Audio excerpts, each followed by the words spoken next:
Saya Andi Nida Kafiatun Syahra dari kelas 1C Program Studi Pendidikan Agama Islam. Bismillahirrahmanirrahim. Assalamualaikum warahmatullahi wabarakatuh. Alhamdulillahirabbil alamin. Wassalatu wassalamu ala asyrafil anbiya'i wa mursalin Sayyidina wa maulana Muhammadin wa ala alihi wa sahbihi ajma'in, amma ba'd. Puji syukur kehadirat Allah subhanahu wa ta'ala atas rahmat dan hidayahnya. Kita masih diberi kesempatan, kesehatan hingga saat ini. Tak lupa juga salawat dan salam tercurah kepada baginda Rasulullah Sallallahu Alaihi Wasallam, keluarga, sahabat, serta muslimin musliman yang insya Allah dirahmati oleh Allah Subhanahu Wa Taala. Alhamdulillah, dengan kesempatan ini diberikan kepada saya tentang materi kita hari ini membahas tentang ragam bahasa. Sebelum kita masuk ke materi, alangkah baiknya kita membahas materi kita yang lalu tentang apa sih bahasa itu. Bahasa adalah alat komunikasi antar masyarakat. Bahasa juga merupakan alat sistematis untuk menyampaikan gagasan, ungkapan perasaan, serta pemikiran setiap orang.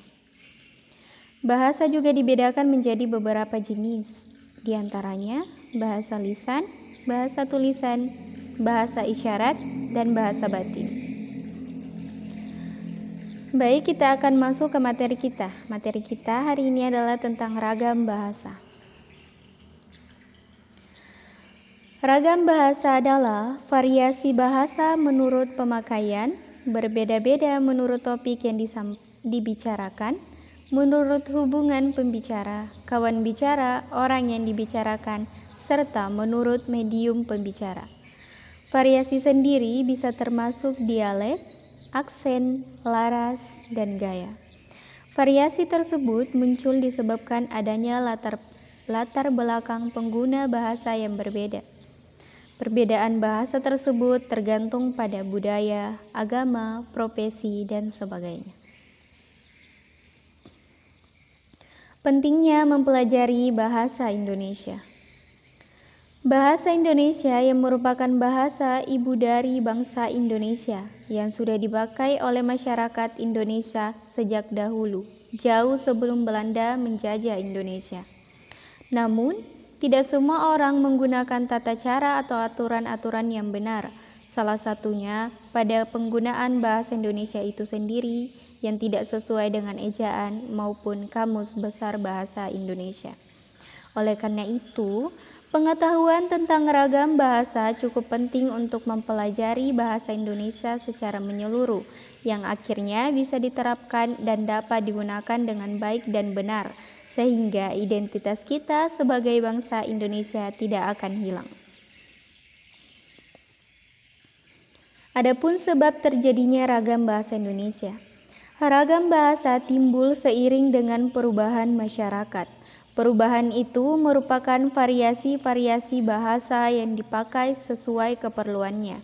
Agar banyaknya variasi tidak mengurangi fungsi bahasa sebagai alat komunikasi yang efisien, dalam bahasa timbul mekanisme atau memilih variasi tertentu yang cocok untuk keperluan tertentu yang disebut ragam standar, kata Subaryanto tahun 2000. Berikutnya, macam-macam bahasa ragam Indonesia. Yang pertama ada ragam bahasa ilmiah.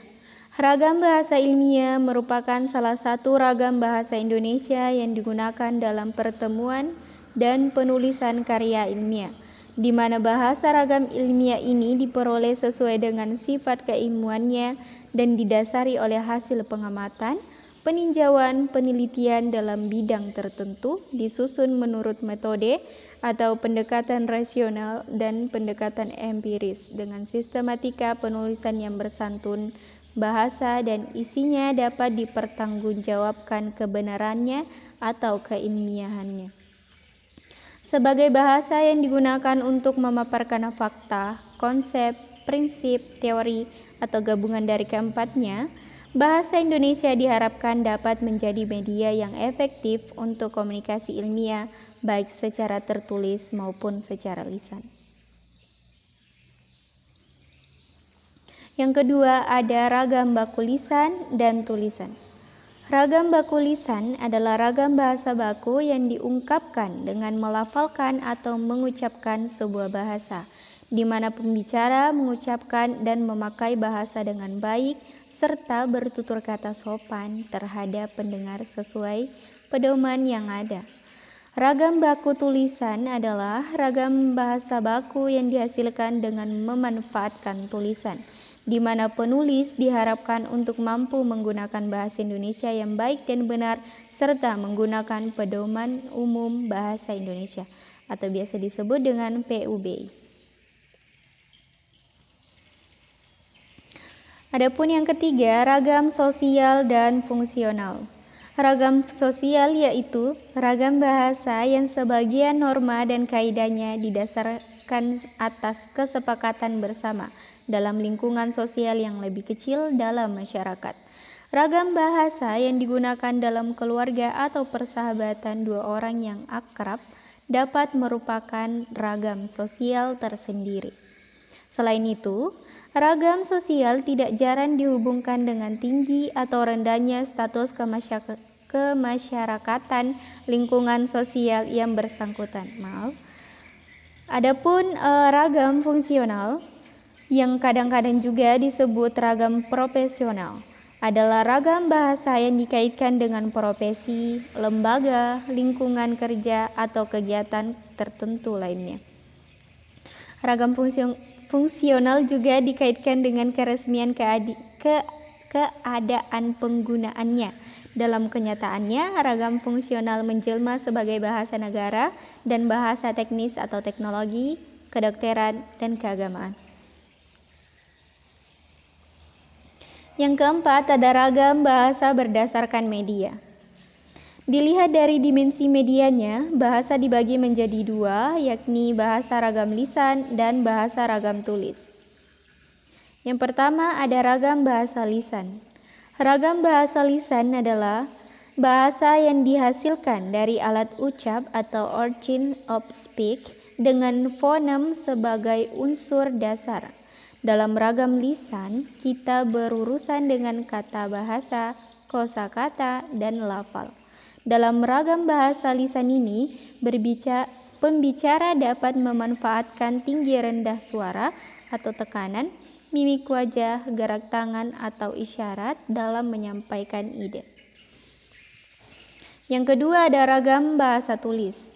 Ragam bahasa tulis adalah ragam bahasa yang hanya tepat muncul dalam konteks tulisan atau tertulis. Ragam bahasa tulis harus sangat cermat dalam pemakaian tanda baca, ejaan, kata, frasa, klausa, kalimat, paragraf, dan seterusnya. Yang kelima ada ragam bahasa berdasarkan waktu. Berdasarkan waktunya yang terperinci menjadi bahasa ragam lama atau bahasa ragam kuno, bahasa ragam baru atau bahasa ragam modern, dan ragam bahasa kontemporer. Yang pertama ada ragam bahasa kuno atau ragam bahasa lama. Ragam bahasa kuno atau ragam bahasa lama dipakai sejak zaman Kerajaan Sriwijaya sampai dengan saat dicetuskannya Sumpah Pemuda. Dengan ragam bahasa lama atau ragam bahasa kuno dapat dilacak keberadaannya dari sejumlah dokumen kuno, aneka prasasti, dan tulisan-tulisan yang tertuang dalam peranti yang masih sangat sederhana itu. Berikutnya ada ragam bahasa baru. Ragam bahasa baru diatur dengan kaidah-kaidah bahasa yang umumnya diperbarui, ketentuan kebahasaan yang juga baru seperti PUBI. Pada masa lalu, orang mengenal dengan menggunakan bentuk seperti kue jono, menjol, tetapi sekarang dalam ketentuan dan kaidah kebahasan baru cukup ditulis, di mana kuenjono ditulis kunjono, di mana muncul ditulis muncul. Yang berikutnya ada ragam bahasa kontemporer. Ragam bahasa yang mencuat akhir-akhir ini, adapun yang dimaksud adalah entitas atau wujud bahasa dalam wujud perkembangannya yang sekarang ini. Sudah tidak menjadi rahasia lagi, telah melahirkan bentuk-bentuk kebahasaan baru yang cenderung mengabaikan kaidah-kaidah kebahasaan yang sudah lama. Yang sudah ada. Yang keenam ada ragam bahasa berdasarkan pesan komunikasinya. Apabila didasarkan pada kandungan pesan komunikasinya, bahasa dapat dibedakan menjadi ragam bahasa ilmiah, ragam bahasa sastra, ragam bahasa pidato, dan ragam bahasa berita. Yang pertama ada ragam bahasa ilmiah. Ragam bahasa ilmiah biasanya digunakan dalam dua manifestasi, yakni yang pertama dalam karya ilmiah akademis yang meliputi artikel ilmiah, makalah ilmiah, jurnal ilmiah, laporan penelitian, skripsi, testi, disertasi, dan sebagainya. Adapun yang kedua dalam karya ilmiah populer yang meliputi esai-esai ilmiah populer, catatan ilmiah populer, opini-opini media massa, dan sebagainya. Yang kedua ada ragam bahasa sastra. Bahasa sastra itu sendiri digunakan untuk mendapatkan nilai seni dari sastra itu sendiri yang berkaitan dengan penggunaan gaya bahasanya. Sifat-sifat dari gaya bahasa sastra sendiri yakni bahasa sangat konotatif, memiliki gaya bahasa, dan adanya ketidakkelangsungan ekspresi pada bahasa yang digunakan. Yang ketiga ada ragam bahasa pidato. Ragam bahasa pidato yang menjadi sasarannya adalah tujuan atau maksud pidato. Yang terakhir ada ragam bahasa berita.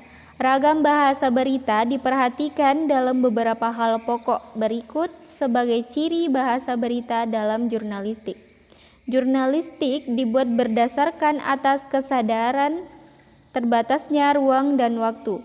Salah satu sifat jurnalistik adalah kemampuan komunikasi yang cepat dalam ruang dan waktu yang serba terbatas. Itulah tadi pembahasan kita tentang ragam bahasa Indonesia. Sekian dari saya akhiri. Sekian dari saya, kurangnya datang dari diri saya pribadi dan lebihnya datang dari Allah Subhanahu wa taala. Saya akhiri dengan ucapan wabillahi taufiq wal hidayah. Wassalamualaikum warahmatullahi wabarakatuh.